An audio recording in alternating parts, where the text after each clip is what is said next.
Okay, for the sake of time, I've already done my eye makeup. It's already done. Everything's applied. Now what I'm going to try to show you guys is how well the concealer goes on. Like I said in the review, I am a D70, which is a little bit more of my skin tone. My skin tone, I did buy a D72, but it was too red, just far too red. It just wasn't going to work out. So, without further ado, let's get started. Only takes a couple pumps. And this is my foundation brush. It's really cheap. It's an e.l.f. brush. You can find these at Walmart, Target. I think it's $1.99. Really nice. So, I'm going to dip. Apply over my face. And just buff in. Buff, buff, buff, buff. And you can see already how well it's just working.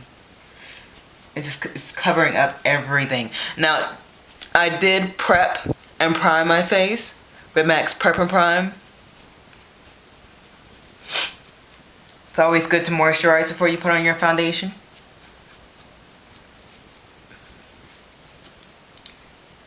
It only takes a couple pumps of this stuff to actually get it to work. Get underneath the chin. Yeah, I'm all over the place when I do my foundation. I have no method of where I apply first. I just do it. Okay. So that was only 2 coats. Well, 2 pumps of foundation.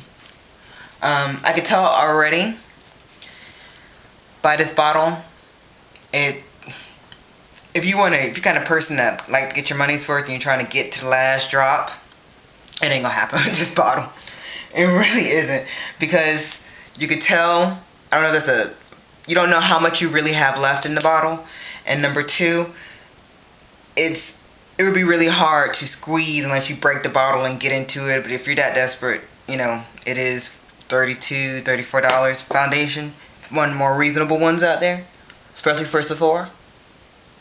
Okay, so I usually put on my concealer, my highlighter by now, all that kind of stuff. But just to show you guys how well it works and how gorgeous it is, this is all you're getting. But it's very well. I have a lot of, pop marks, acne marks, and it's pretty flawless. It covers up a lot of stuff. Her and Sephora really did their job with this foundation.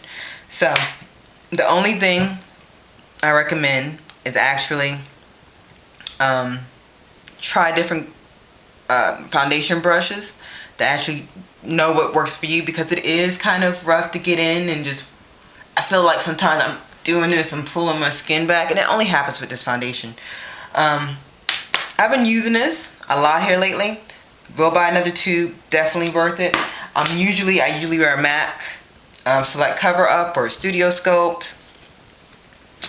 And this is going to be another one of those go-to foundations. I don't have necessarily one that I pick. Actually, I'm guaranteed to use. It's whatever I'm in the mood for. To tell you the truth, it's nothing spectacular. So, this is it, you guys. I'm glad I was able to help. Get some input on the purchase that you may buy. But it's definitely worth the money. It's kind of stinky. It's got a pasty smell to it, which I think they could work on time. There will be more pictures on my blog. I covered some tattoos with it. So, without further ado, I'm glad you enjoyed this tutorial. Rate, comment, and subscribe. And let me know what you want to see more often. I'll talk to you guys later. Bye.